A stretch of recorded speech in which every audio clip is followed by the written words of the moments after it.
Tonight on 2020, when do you stop looking for a pregnant daughter who's vanished? I don't think I can survive if I don't find her. The mother who won't give up. Mysterious disappearance, the disappearance of Kelsey Schelling. Long after she fears the worst possible outcome. We do not have a record of Kelsey Schelling ever being here. And an on-again, off-again boyfriend, a high school hoop star, as a person of interest. Young lady in her car with her coat. He's not scared. What can I do? How can I help? The call that you're making to him is, Kelsey, the mother of your child, is missing. We are desperate to find her. And then a mysterious late-night Facebook message blows everything apart. Your daughter is not dead. She will be back home alive. But 1,000 miles across the country, another family with a missing daughter gets a very similar message. He says I know where Megan is, and I can get her back. I see him. That should be him. Tonight, 2020 goes undercover in search of a man in a red cap. A money drop in a McDonald's parking lot in exchange for missing girls. But I got to tell you, coming to a parking lot to collect $75,000, a lot of people would say that sounds like a criminal enterprise. I'm as shocked as you guys.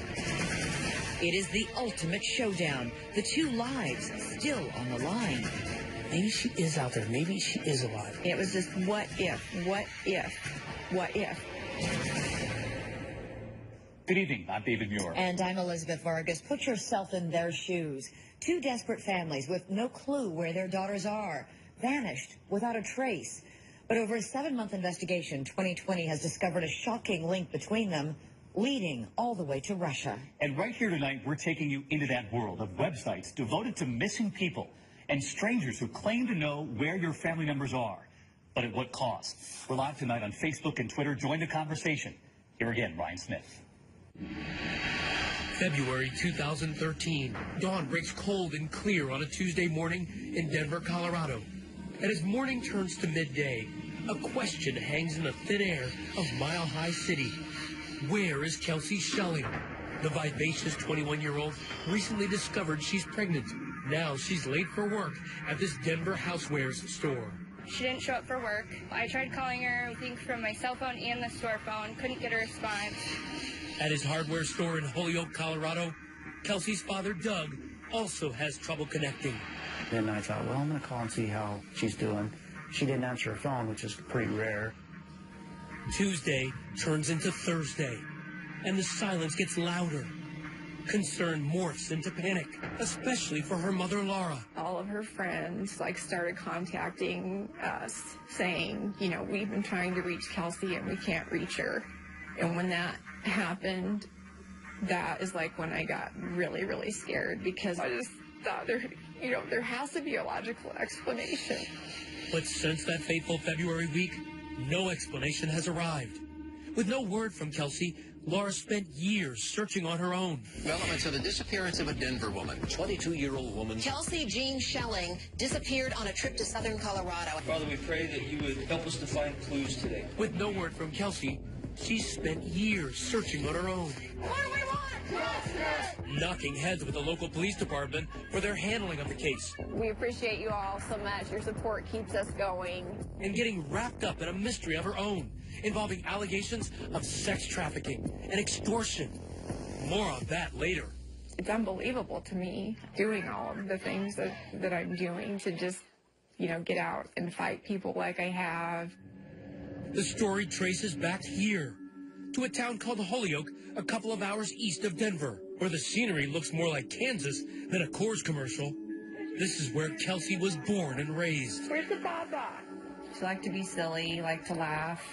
You look at these pictures and you can just see that.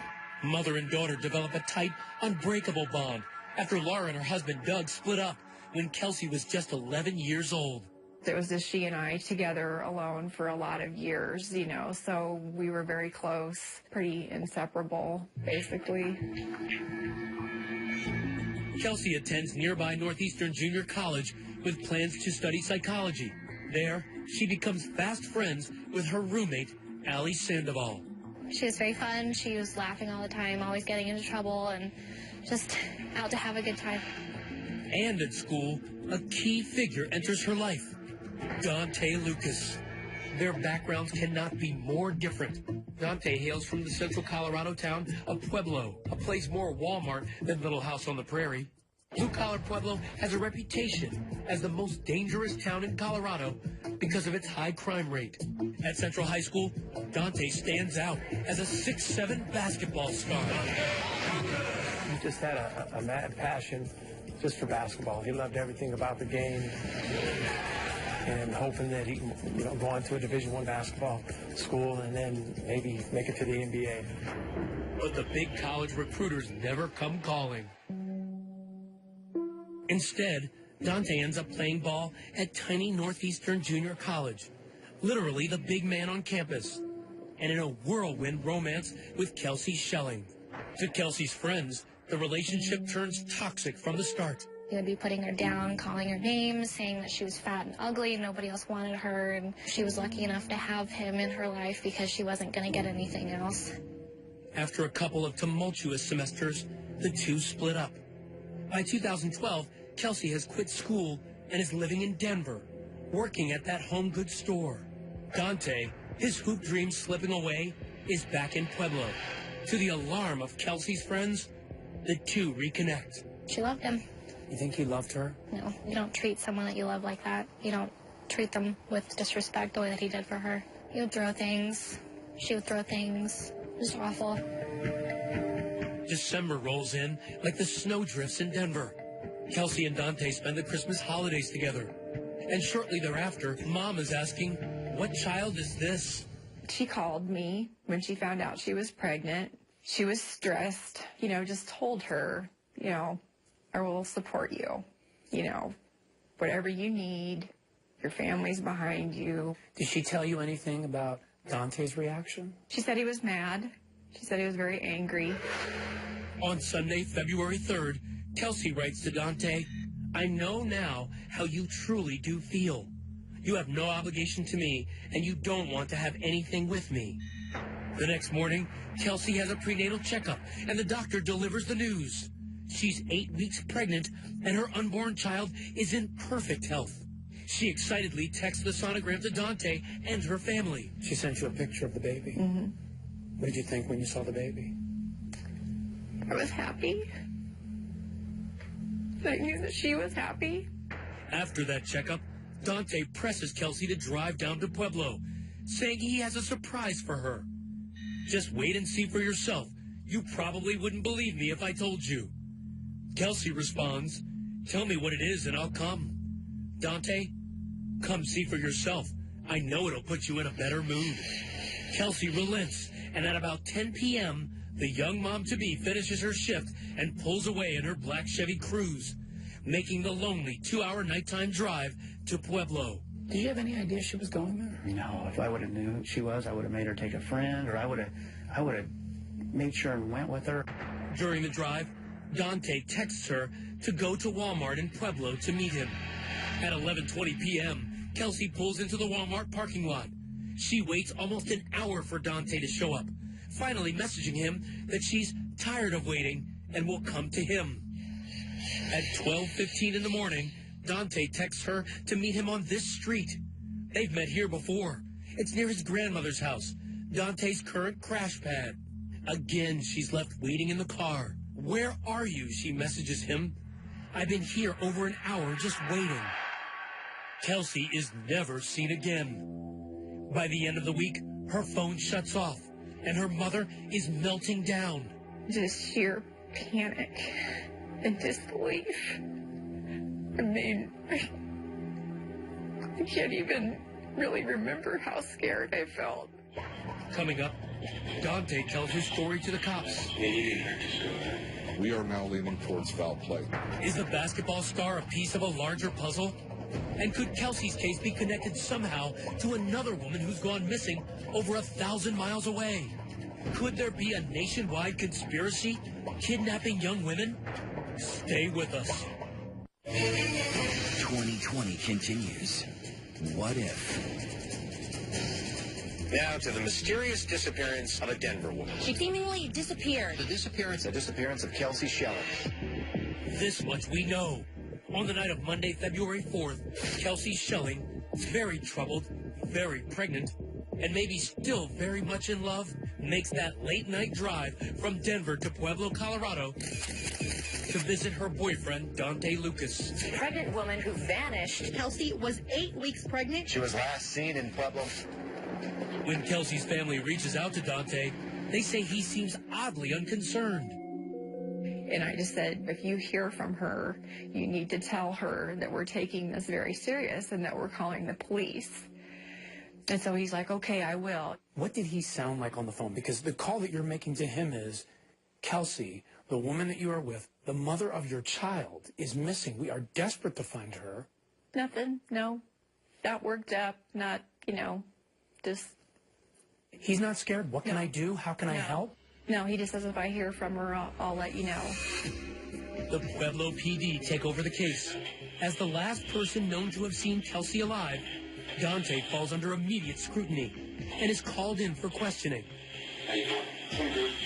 He gives a detailed account of what happened, corroborating Kelsey's texts. He says Kelsey arrived at the Walmart meeting point after 11 p.m. After waiting there in vain for 45 minutes, she and Dante finally rendezvous on Manor Ridge Drive, near his grandmother's house where he'd been staying. And she came down to Pueblo, and we're talking, whatever. We ended up, she ended up, getting mad at me or whatever. So, I went back home that night. I thought she was just going to go back home, but she ended up staying till the next morning. Dante claims Kelsey never went home. Instead, he says she slept in her car. And at about 7 that morning, she asked him to take her to a local hospital because she wasn't feeling well. So, went to Parkview, and she went in and stayed for about almost 2 hours, hour 45 too. She came out and she told me she wasn't pregnant. Now that's an eyebrow raiser right there. Since just the previous morning, a doctor in Denver had confirmed the pregnancy and a healthy baby with that ultrasound. Still, Dante proceeds with his story, claiming at about 9 a.m., the two drove from the hospital and ended up at that Walmart where they parted ways. As it turns out, forever. She went to go get some snacks, like something to eat. She was hungry. And then came back out, we ended up talking, and she ended up showing me, get out of the car at Walmart. She didn't want to take me home, so I just left from Walmart and started walking home. Yeah, you didn't hurt this girl, right? No, I never hurt her. Could Kelsey have harmed herself, distraught over a supposed miscarriage? In his interview, Dante described her as a troubled, erratic young woman. She had bad anxiety. She has anxiety attacks, so she had pills for that. Okay, tell me about that. She's told me before that she's ended up in the hospital a few times from overdosing, I guess. Dante cast her to police as someone who had troubles with drugs. I don't believe that, no. So do you think that Dante made all these statements up? Yes. And why do you think he did? To try and throw the attention some other direction. I mean, even if Kelsey did commit suicide, which I don't believe she did, because she was happy. She wanted that baby. She wanted to be a mom. But if she committed suicide, you would find her body. Dante is allowed to leave. And then, 8 days after the disappearance, a breakthrough. The car of a missing Denver woman has been found in Pueblo. Kelsey's car is discovered in a different Pueblo hospital. The car was abandoned in the parking lot. But Andrew McLaughlin, deputy police chief at the time, says police are unable to determine who left it there. We did not have any good security footage that could tell us who dropped off the car, how the car got there. But you find the car and no Kelsey. And no Kelsey. Normally, if someone was going to go away for a few days, they take their car with them. So we are now leaning towards foul play. So we accelerate the case. Attention now returns with some urgency to Dante's version of events. And already, some things aren't adding up. Remember how Dante said he dropped Kelsey off at this hospital at around 7 a.m. on February 5th? He said he waited outside for her. She went in and stayed for about almost 2 hours. But there's just one problem with his story. We have no record of Kelsey Schilling ever being here at Parkview Medical Center. Now, what do you check to find out if she was here or not? We have a medical records system that keeps track of every patient that's ever walked through our doors. So for you, there was no way she's ever here. That's correct. We went to Parkview Hospital, and they said, we have no record of Kelsey ever being here. Would that be a suspicious set of circumstances in the way you look at Dante? Yes, it is. In fact, much of Dante's story is going to start to crumble quite shortly. Well, this is another glaring hole in his statement. Because there were security cameras almost everywhere along the way. And police say they showed no signs of Kelsey, only Dante. You're on video, dude. It's not the car. It's on the video. Stay with us. 2020 continues. What if? You're looking at surveillance video of that Walmart parking lot from Tuesday at noon. This is Kelsey Schelling's black Chevy Cruze entering a parking spot. Remember, Dante told police he and Kelsey then went inside the store to grab something to eat. She went to go get some snacks, like something to eat, because she was hungry. But watch closely. Only one person is seen emerging from that Chevy, and it's Dante. He gets out of the driver's side and walks toward the front of the store. ABC consultant and former FBI Special Agent Brad Garrett reviewed the video for us. This is another glaring hole in his statement, where he contends that the two of them are together, and clearly, based on the surveillance, it's one person. Dante is later seen walking through a parking lot in the rear of the store, where his mother arrives to pick him up. But what happens next to that parked Chevy? Could Kelsey still be in the car? Well, watch as it sits and sits and sits through the day, through the night. And over an 18-hour period, nobody is seen getting in or out of the car. But then, at 7:17 the following morning, a Walmart camera captures this man in a gray hoodie walking across a parking lot. Now, watch the camera trained on Kelsey's Chevy. The man with the hoodie approaches the car without hesitation. He opens the driver's door, gets in, and moments later, drives the car away. It's a car that that person is familiar with. And we know earlier that Dante had the key. So who is this? I don't know. It's hard to imagine it's not anyone other than Dante. Who do you think that someone was that came back and drove that car away? You know, there's similarities to Dante, but it's nothing that we can 100% say that is the person who drove it away. And other security cameras capture something Dante omitted from his account to police.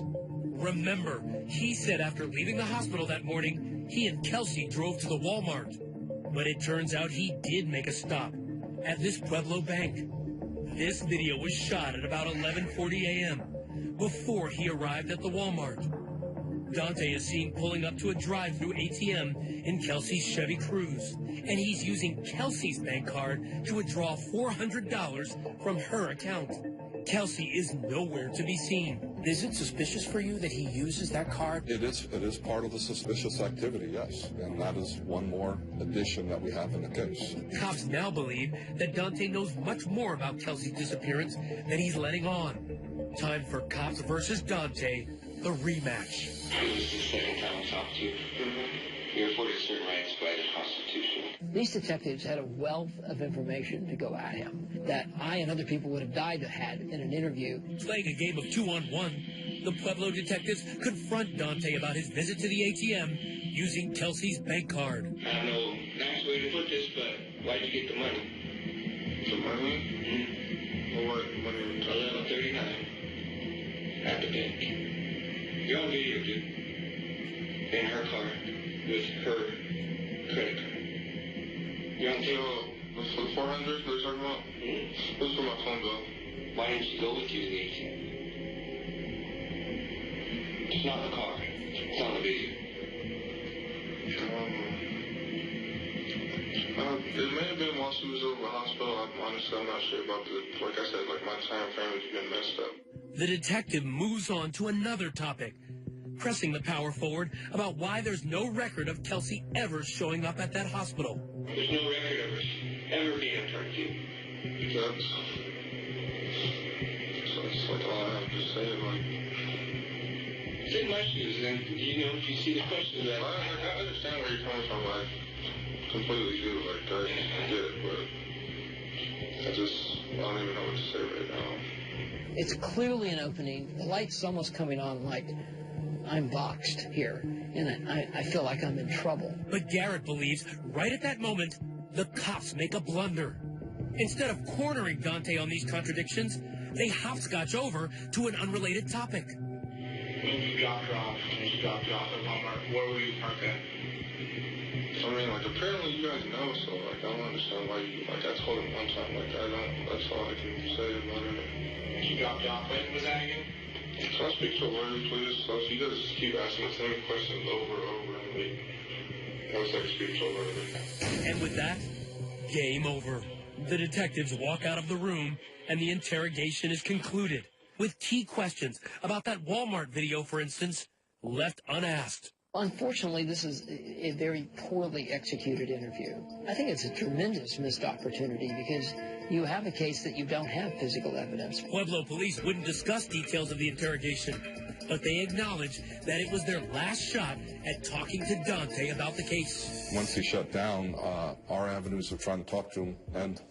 How did you read that? We read it as, the possibility that he knows something. Now, the police still have Dante dead to rights using Kelsey's bank card.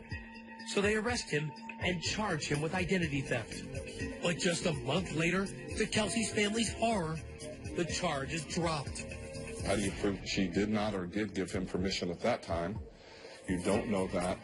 And since you had him permission to do it before, it makes it a very difficult case to prosecute. He's out there walking around free as a bird. Why would that be the case if he's in that interrogation room lying to your officers? Lying to someone is not evidence of the crime. I just have to ask you, how does all of this make you feel? Sick. Angry. If we just want an effective investigation done into Kelsey's disappearance. Bad blood develops between Kelsey's family and the Pueblo Police Department. Angry that the police refused to even classify Kelsey's disappearance as a criminal case, her family takes matters into their own hands.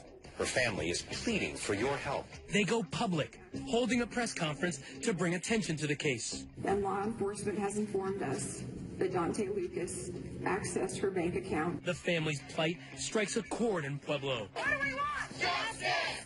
Hundreds of residents join in the search for Kelsey. Kelsey's family offers a $50,000 reward and creates this Help Find Kelsey Facebook page with detailed information about the case and a call-out for any tips. But despite these efforts, nothing turns up. The ride home is always really tough, going home empty-handed. 2 years pass. Hope fades. But coming up, a startling message is about to come through that Facebook page, giving Laura hope that maybe she can get her daughter back without the Pueblo police. A mystery emailer is about to deliver shocking news. He claims he knows all about what Dante was up to and that Kelsey is alive, being held along with other kidnapped women. And there's video to prove it. That there was video of Kelsey screaming for help. Maybe she is out there. Maybe she is alive. I mean, it was just what if? What if? When 2020 continues. Your name's Tickle, right? As Laura Saxton tends pigs in her Yuma, Colorado home, she's convinced another kind of swine has taken her daughter. But was Kelsey murdered? Or could she somehow be alive? What if she is still out there somewhere? Our story is about to take a dramatic turn to the east. This is Portsmouth, Ohio, a stone's throw from the Kentucky border. This former meatpacking hub, now plagued by prescription drug abuse, would seem to have nothing to do with the disappearance of Kelsey Schelling 1,200 miles away in Colorado. But listen to this mother's story. I want her to come running down that street. Come walking around the corner. Marcella Lancaster has never met Kelsey's mom, Laura Saxton, but she knows all about her pain. You gotta just, try not to cry every day in front of my grandson. Just 2 months after Kelsey Schelling disappeared, leaving behind no trace but her abandoned car, a strikingly similar fate befell Marcella's 25-year-old daughter, Megan. She vanished from Portsmouth, also leaving behind no trace but her abandoned car. At first glance, there were a lot of similarities between these two cases, which one could conclude that the same individual or a group are involved in both of them. The Portsmouth police are drawing a blank, but Marcella and her family have been relentless in their search. An eerie feeling like there's something, like we're going to find something. Megan's sister-in-law, Katie, runs point for the family. And so, for more than 3 years, parallel family tragedies playing out in separate time zones. Both families organizing searches, setting up Facebook pages to field leads, and doing whatever they can to keep public attention on their respective cases. Many in Pueblo are not giving up on finding clues that could help find Kelsey Schelling. Why do you think people feel so strongly about Kelsey's case? You know, they can't believe it. You know, they try and imagine what if it was their child. And in both cases, both families realizing it may all be for naught. I was finally coming to terms with backing off a little bit. You've had so many dead ends in this situation. Is it hard to keep hope? As far as the hope of actually finding her, that dwindles, you know, every day. But last October, as Dante Lucas is working and playing basketball in Pueblo, and Laura is reconciling herself to her worst-case scenario, a startling development. A mysterious message of hope comes through that Help Find Kelsey Facebook page. It was from a woman who I'm not familiar with, saying, if I have information about Kelsey, can I remain anonymous? The woman says her name is Jenna McLean, and that it's risky for her to come forward. Her life is in danger. She passes the conversation on to a male associate who writes, "Ma'am, please, your daughter is not dead. She will be back home alive." The man knows all sorts of details of the case and offers a troubling account of what really befell Kelsey, claiming her baby daddy Dante had hired a friend to kill her. Dante has no idea she is alive. He thinks she is dead. Cliff, who was ordered to kill her, opted to keep her and sell her. And that the friend did not kill her. He sold her into sex trafficking. He had a fake grave dug and showed that to Dante as proof that he had killed Kelsey. The baby had been aborted. There was video of it being done, of Kelsey screaming. How did that affect you? It's really hard to find words to use for it because it's so awful. It made me sick. I mean, I could barely function. That same month, 1,200 miles away in Ohio, a nearly identical development. One Jenna McLean reaches out to Megan Lancaster's family through Facebook, says she has information, then passes the conversation on to a male associate who knows all about Megan's case. Out of nowhere, he pops up.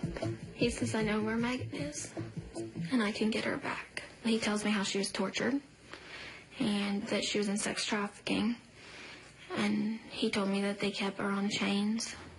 Both families get a nearly identical, highly bizarre proposition. The emailer says he can help each missing woman escape, but he needs money. He tells Katie to bring $50,000 in cash, $25,000 up front, to Vancouver, Washington, specifically to this McDonald's, and deliver it to a man named Marcus who will be wearing a red hat. The exchange was that if I would come to Washington, that I could have Megan. Laura gets the same offer. Once the money was exchanged, then this courier person would go and get Kelsey and bring her back to the McDonald's. Needless to say, the whole thing sounds fishy. In fact, it could be one of the most diabolical scams ever conceived. And yet, how can a desperate mother say no? I just thought, what if she's been out there and I could have found her and we haven't? Despite her skepticism, Laura decides to play ball, writing back she's ready to make a deal. I'll have to sell some stocks, which will take about a week, but I can push to expedite that process. Katie also agrees, but there's a twist. Both families are working with 2020. When it's time for the drop, the delivery man will be one of our producers.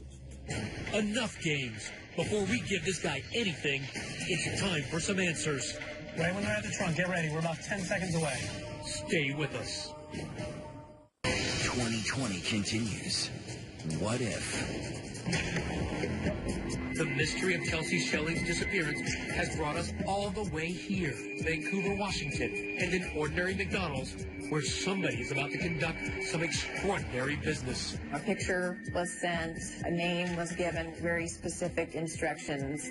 Laura Saxton has arranged this meeting with a mysterious emailer. He's promised to return Kelsey from the clutches of a sex trafficking ring if she will hand deliver $50,000 here to a man named Marcus wearing a red hat. Concerned about possible criminal involvement, Kelsey's family has asked Vancouver police to meet the courier undercover. We didn't know if this actually was a sex trafficking issue or if it was extortion. You felt like law enforcement should have been involved in the situation.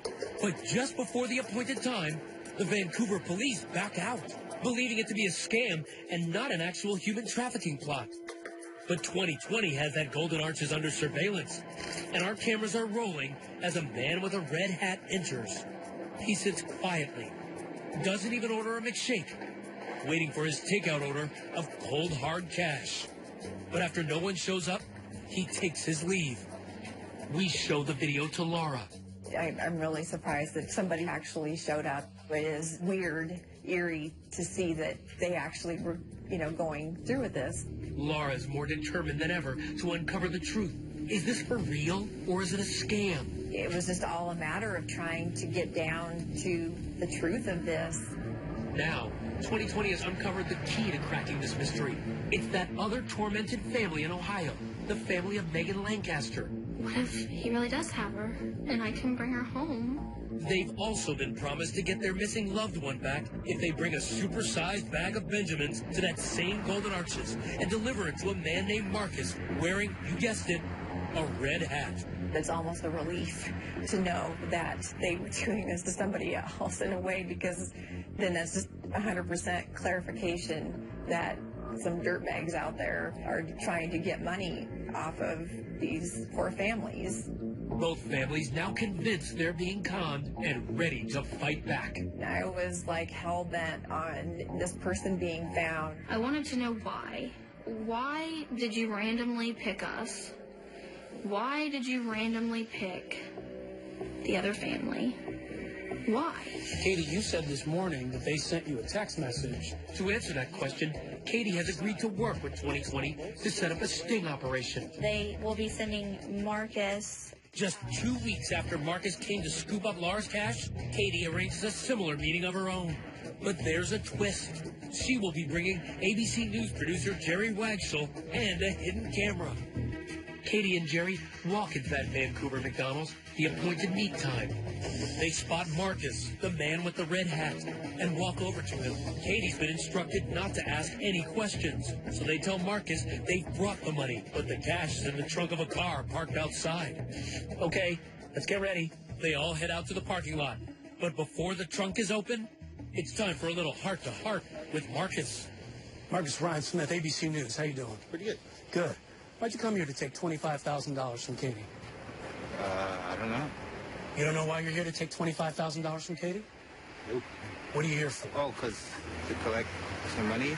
Marcus claims he was suckered too, lured online into a supposed jewelry venture. He says he was supposed to pick up the money and wire it to someone he's never met. So a random guy tells you to go to McDonald's twice in less than 2 weeks to meet people to pick up money, and you don't think anything of it? I didn't think none of it. We were told that you were going to deliver Megan to Katie today. Is that true? I have no idea about no Megan or no kidnapping or anything like that. See how this doesn't make sense? Yeah. Do you see how it sounds like you're involved? This would be a scheme to extort money from families who have family members that are missing. I didn't know nothing of this. How could you even, I guess, even start this? We're talking about a human missing trafficking person. here. I had no clue anybody was supposed to be exchanging up for a human being. If I did know, I would not have been involved in this situation. We showed our confrontation with Marcus to Laura. I just feel shaky inside. Definitely a big scam. It's important that you be real honest with me. Yeah, I'm real honest. You have never heard of Kelsey Schelling? Never. You have never heard of Megan Lancaster? Never. I guess Marcus is the fall boy, and I want to know who's behind it.